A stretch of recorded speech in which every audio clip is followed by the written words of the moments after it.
Welcome to Community Cafe, where strangers become new friends. New friends become old friends, and old friends become family. Please join our table or take a seat at the counter. We're glad you came.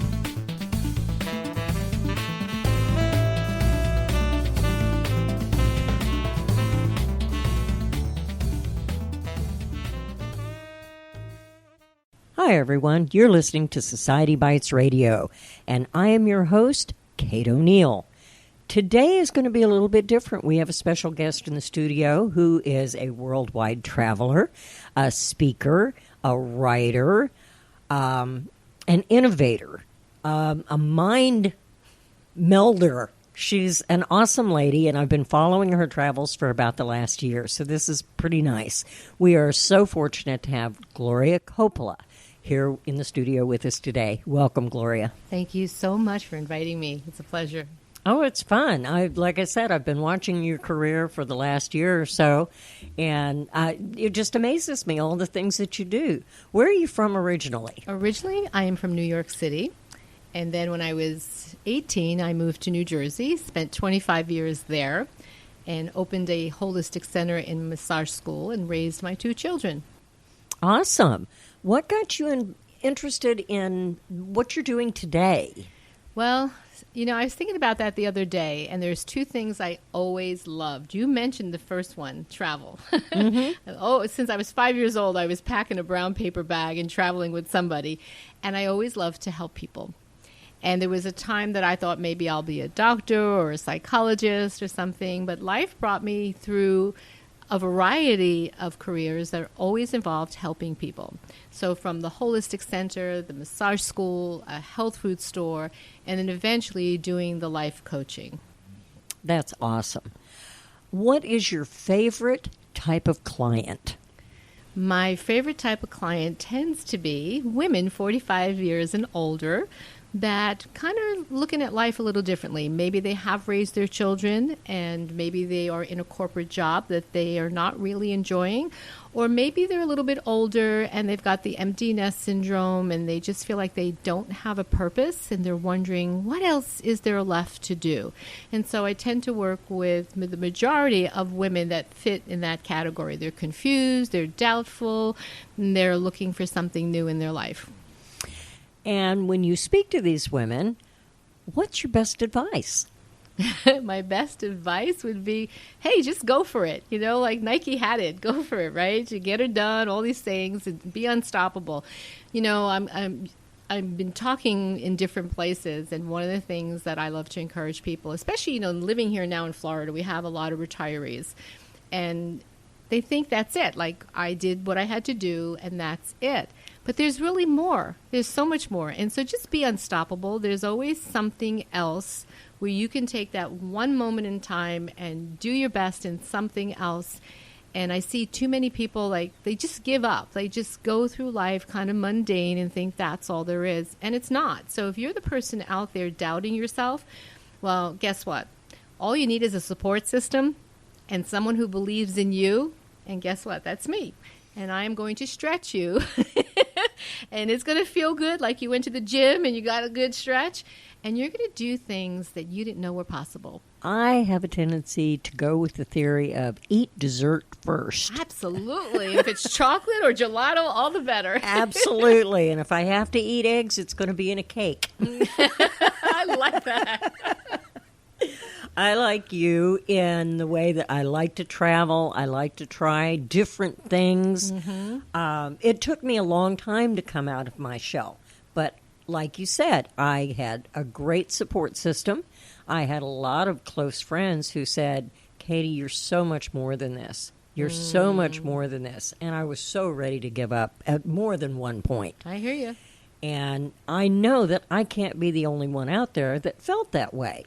And you're not. And even though in my earlier days, I accomplished a lot. I was very good at accomplishing goals.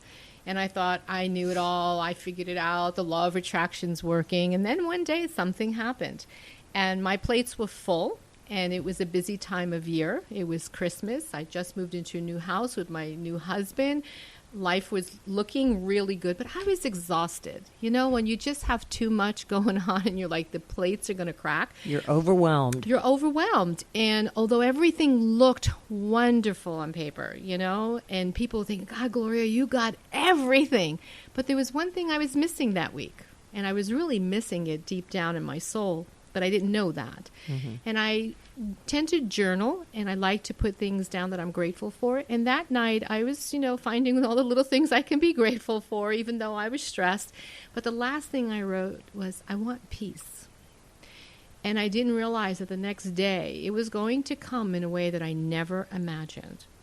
And so the next morning, I'm writing, you know, a chapter that's called Shattered Pieces in a new book that's going to be coming out probably next year. Awesome. And the shattered pieces were basically everything that literally broke apart. And that included my husband being missing over a week during Christmas holidays and getting a knock on the door one day from a rookie cop that they found his body resting in peace. Wow. Yeah, so be careful what you ask for. You got to state it really clear, you know. And so in that moment, you know, obviously it's a shock. I lost my mind. I lost my faith in God. I lost my faith in the law of attraction, you know. And I went through a lot. And I had never allowed myself to experience depression. I mean, I didn't really deal with it much, but sadness, yes. But I had to apologize to all the people in life that I tried to get them out of that state, because I realized that through my depression over the next 2 years, I had great, great soul growth. And I didn't just lose my husband. I lost my mind. I had some health conditions arise out of that. I realized I had to sell the brand new house and all the belongings. And then I thought, well, what am I going to do? I've been spending a year in bed. I couldn't go back to my business. I just didn't feel capable of anything. And I doubted everything, because here I was successful. I was in my mid-40s. You know, was it all a lie? You know, like, how did this happen and why? So I did what every sane person or insane person might do, is pack 2 bags and get on a plane and do my own eat, pray, and love. And I went to Egypt, Hawaii, and Peru. And I ate my words, meaning I went into silence for a little over a year. I prayed every single day, because things continually were being taken away from me. You know, many losses, never planned, never found. And then I had to open my heart to love. And during that time, I lost my father. My business was embezzled, so I lost my business. And one day I woke up and lost my vision. But I have a really good sense of humor. Obviously. And I said, okay, God. I'm glad I look at things symbolically. So I went inside to see what I can see. And I saw a house crumbling, and I knew that represented me. And on the ground there lay 4 bricks. And I thought, what are those? And I went to pick one up, and it had a word on it. And it said integrity. And I realized that was a core value of mine. So I got excited, and I thought, well, maybe these are my core values on the ground here, you know? And I went to pick up the other one, and I wanted to drop it really quick when I saw the word, because I was like, oh, gosh, no, this is not mine. And it was a big, bold letter that said fear. And I thought, wait a minute, fear. Fear is not a value of mine. Where did it come from? And I remembered when I was 7 years old, and my mother was having a meeting with a nun at school. And, you know, we weren't allowed to be real close. I had to stand out in the hall. But I heard her. And she said, your daughter needs to fear God or something. And I'm thinking out in the hall, why? I love God. Why? You know? And my mother says, well, she fears her dad a little bit. And I'm out in the hallway thinking, that's a lie. Why did you say that? You know? So I realized that that value was, you know, somewhere in the ethers in my being that I took along and realized I don't want this. So in that moment, I threw it away. And then I went to pick up the next one, and I was kind of like a little iffy, what's this one going to be? But it said compassion. I thought, yes, this is the way I want to live my life. And then I went for the other one, and it was an old brick, and it was crumbly. It was falling apart, and the word I could hardly make out. And I realized this must be all the crap I've been working on. All those old voices in your head, those paradigms, you know, Bob Proctor, a lot of people know who he is. He was my mentor twice in life, because I'm a little stubborn learning the first time. And it said on there, all washed out, the word doctrine. And those are the belief systems, again, that weren't mine, that I had been clearing out. So I decided to throw that one away. So I had 2 core values. And when I'm working with my clients and I ask them if they know what their core values are, it's really interesting. Most people barely know 1, let alone 2, and they don't know all 4 cornerstones. I don't know that I would know mine either. I hope to think that my first and foremost is integrity. Mm-hmm. I want people to be able to trust me. Right. Compassion, I think, is one, because I have a compassion for people as well as animals. And I think that's a chromosome that a lot of people are missing. Yeah. And they need that one. Yeah. Don't you agree? Especially in these days and time. But I wouldn't have any idea what the other 2 should be. Well, I didn't know either, so I had to explore. And while I was doing my travels, I studied with kahuna and shaman that kept saying to me, who are you and why are you here? And they don't want the answer like I'm a teacher, I'm an author, I'm a coach, I'm a mother. They don't want that. They really wanted you to go inside on this soul journey. Who are you? And why are you here? It's not just, like to work. It's not just to teach. So it was quite the internal journey. And along the way, I found different parts of myself and explored parts that I'm like, oh, well, I always wanted to do that. Let's try this, like art or something, or dance. And it began to open more energy in my being, in my core being, to begin to understand who I really was.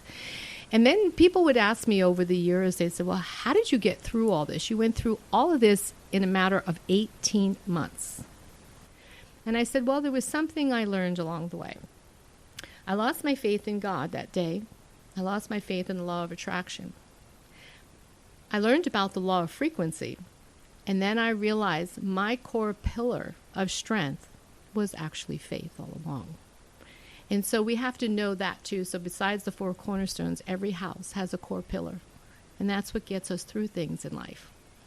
I tend to agree, and similarly, I think my core pillar could be faith. Mm-hmm. I have always believed in higher power, Yes. and I've always believed that there has to be a reason I'm here. I may not know what that reason is, but when it's time, he'll show me. Yeah. And, I hear that a lot from people, and they often think it's a job or a career, and it's not. We all have a unique purpose. And it's not something that's going to hit you over the head and like a big anvil and say, now go out and do this, It actually shows up in your life all the time. It's the energy that you emit out there. It's how you live and become the best version of yourself. That's awesome. That just is an amazing prospect on what life can be. Mm-hmm. I guess I'm a lot like other people. I become what I do. There you go. And your self-identity tends to go away sometimes because your identity becomes what you do and not who you are. Mm-hmm. How would you help someone in that case? Well, there's a process that I work with people, obviously, because I have to find out, number one, what do they love? Most people don't even know what they love. And if you don't know what you love in life, well, then we got to start going back in time of things you thought you might love. All right. And it's amazing how many people don't understand how important that is in their life. They just take jobs. They do things in life. They don't take risk. Okay. So I walk them through learning how to state their desires clear, how to really get clear on the process, because people can put a goal down, like I want to do this by next week and this, but then, they don't do it. But why? Because it's not something they love. Like even in health coaching, I health coach for years. People say, well, I want to lose 10 or 20 pounds and I need to eat healthy or I need to exercise. And then within 72 hours, they're not doing any of it because it's not what they love. But what if we look at everything, whether it's career, whether it's health, whether it's your sole purpose in a different perspective, which is a gift that I was given through all this, and see it differently. Because if you want to lose weight, let's say, and you don't love eating healthy, well, there's another way. And I work with mindset. I work with those doctrines, those paradigms in your head, that fear that comes along the way that you didn't even know you have. Send me those vibes, will you? I'd like to Yes. lose 30 pounds. Exactly. Me too. And that's the thing, we get to a certain age and sometimes it's more difficult. It's very difficult when you reach a certain age. And I had to take ownership of that. And that's the other thing, accepting 100% responsibility. Mm-hmm. And so I eat healthy most of the time, but I cheat. I like gelato, right? Yeah. You got to have some pleasures in life. You have to have the dessert in life somewhere. But here's the truth of it. I got a little complacent the last couple years and I wasn't moving my body as much.